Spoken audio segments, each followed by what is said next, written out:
Well, good afternoon, everybody, or good morning, as the case may be.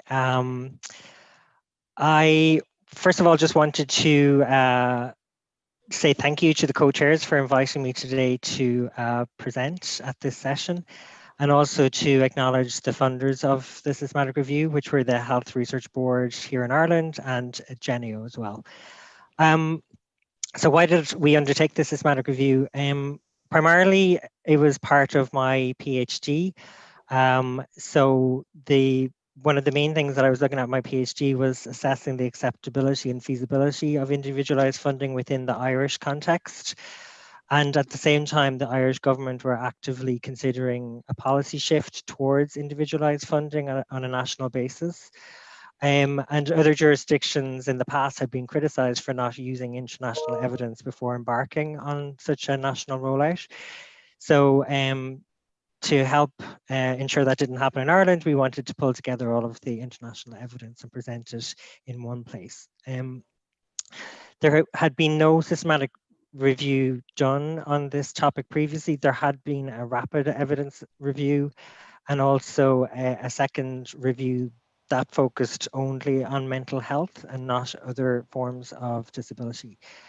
So that was the rationale for embarking on this. And I guess I was asked to reflect initially on, sorry, I'm just trying to move my slide along. Yeah, to reflect on the process of conducting the systematic review. So I have multiple little timers here because there was parallel timings happening. So there was my PhD, which was from 2013 to 2017. And so that was a good timeline to make sure that the systematic review was pushed along. But also the Campbell collaboration timeline also kept me honest and kept the team honest, ensuring that we were meeting various milestones. So you can see here the timeline from when we were invited to submit a title registration in September 2014, and that followed some informal communications between myself and the point of contact. And then we submitted the title registration in 2014. And I have to say, immediately we got really constructive feedback, which really did lead to clarity of thought around what it was that we were hoping to achieve and what was achievable. So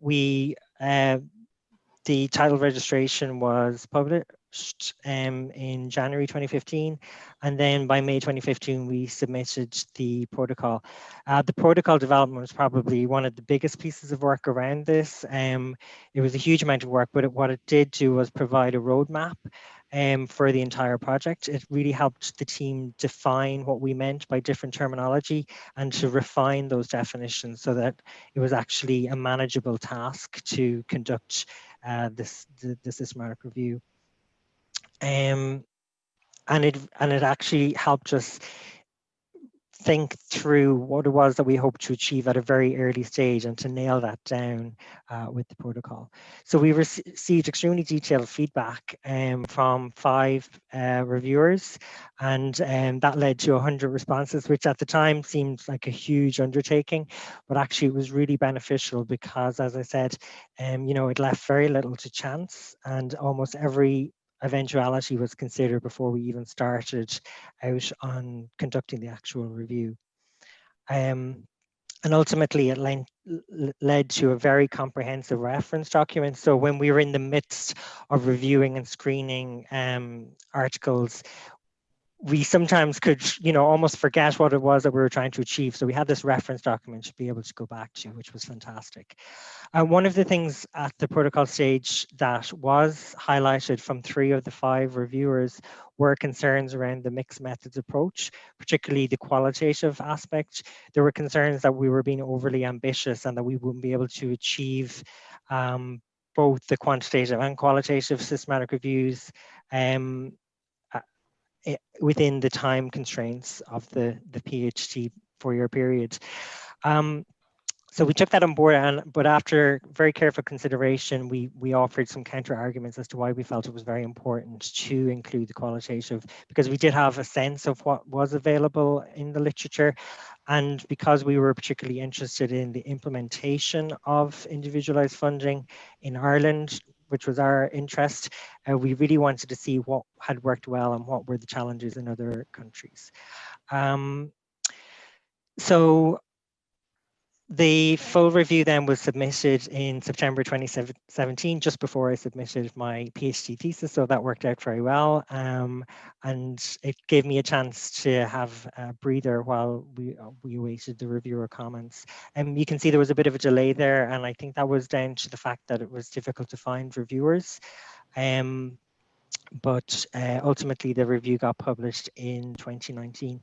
And one of the things I wanted to just flag and to offer some appreciation was for the fact that there was continuity in terms of the point of contact. So a big thank you to Carlton Fong, who was the first person who emailed me back during the title registration, and Carlton was there all along the way, responding to any queries we might have had, right through to the very end. So big thanks to Carlton. So jumping into the actual review then. So individualized funding, what is meant by individualized funding? It's an umbrella term for many different terms that are used within the literature. But ultimately, by the end of my PhD, I started talking about the 4 Ws. So individualized funding is a funding and support mechanism that is intended to offer choice, control, autonomy, self-determination around these 4 Ws. So what it is that people want in their supports. Is it for personal care, or is it for more recreational activities, or is it a bit of both? Is it, you know, to meet both of those needs? The where is in terms of where does that support take place? Is it within the person's home, or is it in a professional setting?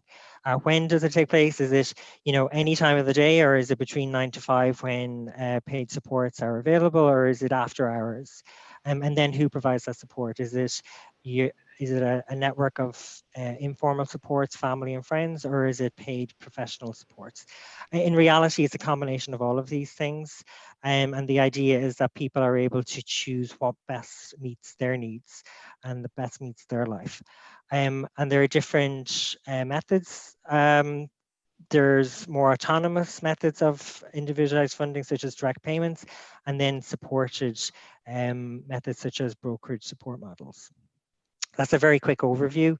But ultimately, the systematic review wants to look at 2 things. 2 key objectives was to see, well, does individualized funding, is it effective at improving the health and social care outcomes for people with disability when compared to a control group who are in receipt of traditional services? And then secondly, to look at the qualitative evidence and to synthesize the successes and challenges around implementation, and specifically initial implementation. So this slide, I just wanted to demonstrate all of the different types of terminology that are used to describe individualized funding, and the different colors indicate different jurisdictions. So I'm sure some of you will recognize some of the terms that are there. But what this meant was that actually the search strategy was very broad. And it was intentionally very broad because we wanted to ensure that we didn't miss any of these terminologies that perhaps we weren't aware of or familiar with. So the time frame was from 1985 onwards, because it was during the mid-80s that the initial demonstration projects were starting, mainly in the US and in Australia as well. The key terms were based around the population and the intervention, but nothing else at that point, again, because we didn't want to limit ourselves. We used database thesauri to explode the terms. So there's just an example from the sociological abstracts and the various different subject headings that we used. And then we also included free text terms from known terminology from the literature within the search strategy. So one of the things that I wanted to point out was that because we had this intentionally broad research strategy, it ended up being a very time-consuming process. And while we had anticipated that some of the processes will be very time-consuming, such as the screening and reviewing of the studies, and then in terms of quality assessments and then data extraction and analysis, we always assumed that that was going to be quite time-consuming. But the search strategy itself resulted in a huge amount of results. So you can see we had 105,329 initially, and of those 95,000, almost 96,000 were imported into EndNote, and then a further almost 10,000 grey literature titles. So that seemed quite overwhelming at the time. So what we had to do was come up with what we called a results refinement process, which you can just see in the right-hand box there. And I previously actually presented at the Campbell Collaboration Global Summit in 2016. I presented that refinement process, and we wrote up a supplementary paper that outlines in detail what that looks like, and that's available as part of this systematic review online. But ultimately, we use automatic text mining to extract irrelevant terms and any articles that potentially were completely irrelevant. For example, because we were putting in brokerage, we got an awful lot of articles that were relating to the stock markets and these sorts of things. So we were very easily able to pull them out and just put them into another file. And then we had this fail-safe check of all those that we had removed and put into another file. We were able to go back and double check to see, well, have we inadvertently added any in there? And then finally, we did a manual title screen of those. So through that process, we were able to remove over 75,000 titles, which got it down to a much more manageable 7,151 titles for abstract title and abstract review. So we had double screening of the title and abstracts, and then double screening again of the 328 full text articles that were included. Ultimately, there were 215 studies that were excluded, and we were left with 73 unique studies. So 7 of those studies had quantitative data, and 69 had qualitative. There were 3 mixed methods that had both quantitative and qualitative. So I'm going to very quickly run through some of the results. You can see there from the map that we had studies from Canada, the USA, various different European countries, Australia, and New Zealand. So there were almost 40 measures reported across the 7 studies in the primary and secondary outcomes that we had listed of interest in the protocol. As I mentioned, the different countries that they came from, and they were all English language studies. And almost 60% had a sample size of over 1,000.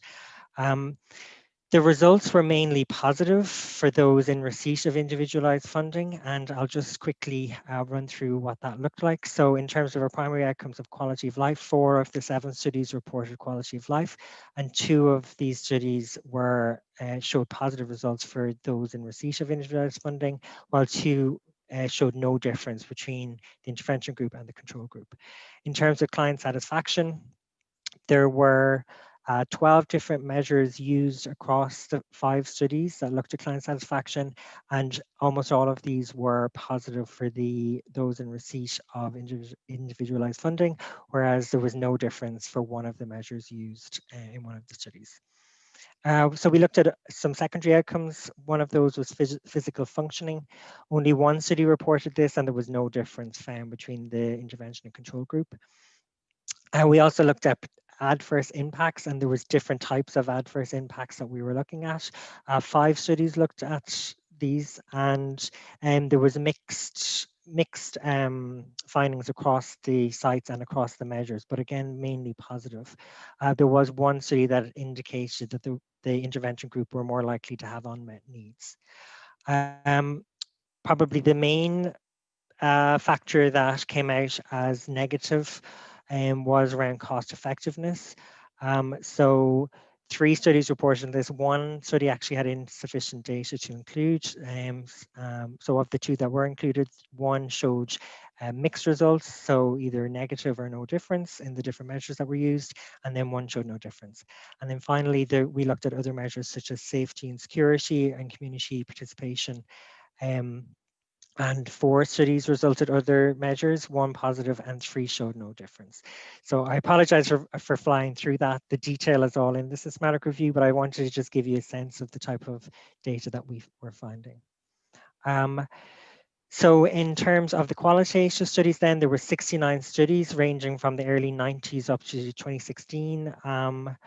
There, these came from a lot more countries than the quantitative data came from, and I guess unsurprisingly, the sample sizes were smaller, and we did include one non-English study, which was Dutch.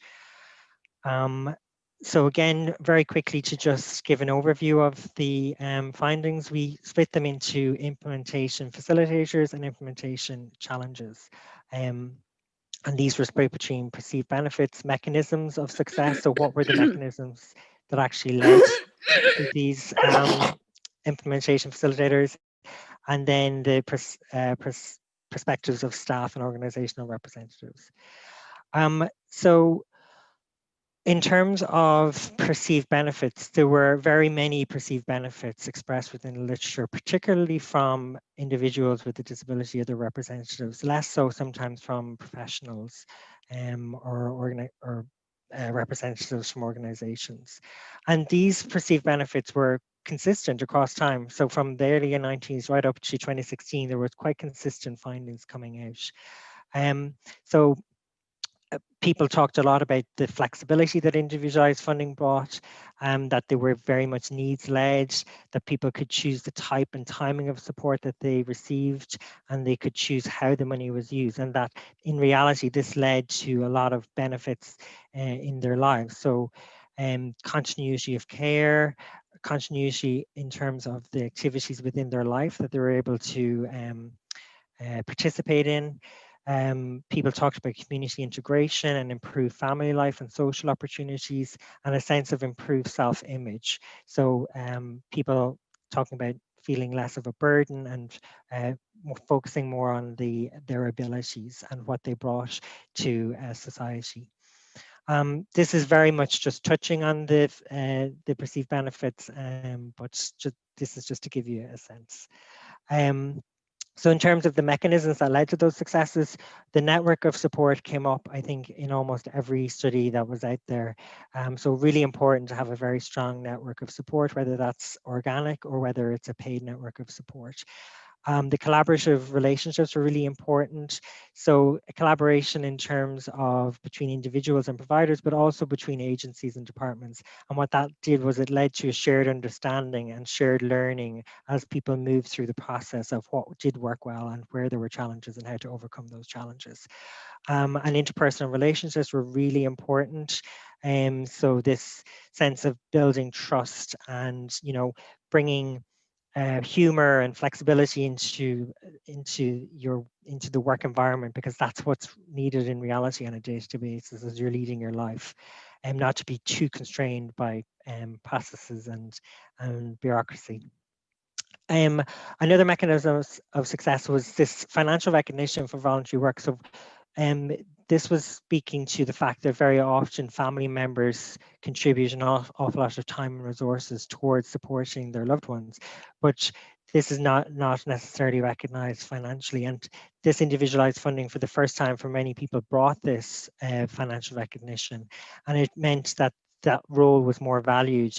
And again, it led to the person with the disability feeling less of a burden to their family member who was supporting them. And it also meant that they had more control over their life as to, who it was that provided that support. Trust was really important as well, with very many people often recruiting people that they previously knew or that they'd built a trusting relationship with.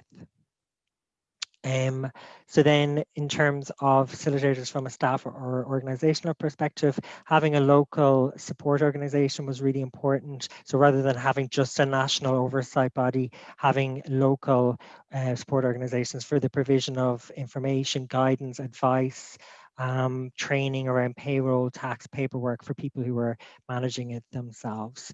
And then also having a training available for say, for example, staff recruitment and management or administrative skills, things that people wouldn't necessarily would have had to do in the past. And suddenly these were new tasks that they were being asked to do. So having that sort of training available. And then also having the availability of well-trained and informed professionals.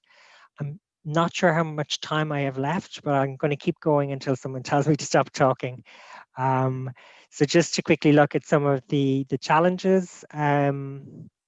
Again, it was split across a similar category, so perceived challenges and then perceptions of staff and organizational uh, representatives. One of the things I would say is that there was a lot of cross-cutting themes. So for one person, what was a success might have been a challenge for another person. And I think that just points to the individualized nature of personal budgets and brokerage models. Um, so, for example, agency involvement for some people was seen as very negative based on previous experiences, but for others, it was seen as actually a really important and beneficial aspect. So, for example, agencies were seen to lead to continuity of care or continuity of service. But in terms of challenges, and the things that people did talk about were agencies being inflexible or overly complex. That these often led to delays in the process, and that there were fears around people taking advantage of the funding or not using it appropriately, and that what those fears weren't necessarily grounded in evidence, and they weren't particularly helpful or beneficial. The lack of available support within agencies was also challenging. Along with other aspects such as a paternalistic approach. Um, there were other potential areas or areas for improvement that we outlined in the review. So, for example, inaccurate or inaccessible information, or too much information, or mixed messages. So the literature might say one thing, but the point of contact might be saying something slightly different. So people weren't entirely sure what was the correct um, process. So just clarity around that is really important when rolling these models out. Another potential problem was low pay for supports. So sometimes there was constraints put on how much you could pay for your support. So people might have wanted to pay more, but they weren't necessarily able to, and that led to some problems as well. I think I've touched on most of those there. And then some potential problems from staff's perspective. So again, I mentioned there was fear, so fear around accountability, risk for the organization, a lack of control as to what's happening, and particularly around safeguarding. Organizations felt that they were responsible for individuals, but they couldn't put the necessary safeguards in place. So this was something that caused a lot of anxiety for those that were rolling out these supports. And as I mentioned, there was fear of abuse, both of individuals abusing the budget, but also that individuals were open to abuse because they were managing the funding. There was also some fears around the impact on existing services, so moving towards privatization, the poaching of staff from organizations to work for individuals on a one-to-one basis, fears around job losses or poor quality of care, and then also around practicalities. So just in terms of governance, calculation of allocations, assessments, all of these sorts of things. I would say that a lot of these fears weren't actually grounded in evidence, that a lot of it was based on anecdotal evidence, or people had heard of one scenario that had led to these fears. But from what we could see in the evidence, it wasn't systematically captured that these fears had actually been lived out. So that's a very quick overview of the findings from quite a large systematic review. But what I would say is, regardless of the intention of individualized funding, or indeed the evidence base for it, it does seem that individualized funding continues to be adopted globally. So what we would hope is that this review provides a comprehensive resource of available data and evidence around the effectiveness of these various models, and also around the implementation successes and challenges in terms of informing and promoting progress in the area. Thank you very much for your time and for listening, and I'll hand you back now. Thank you.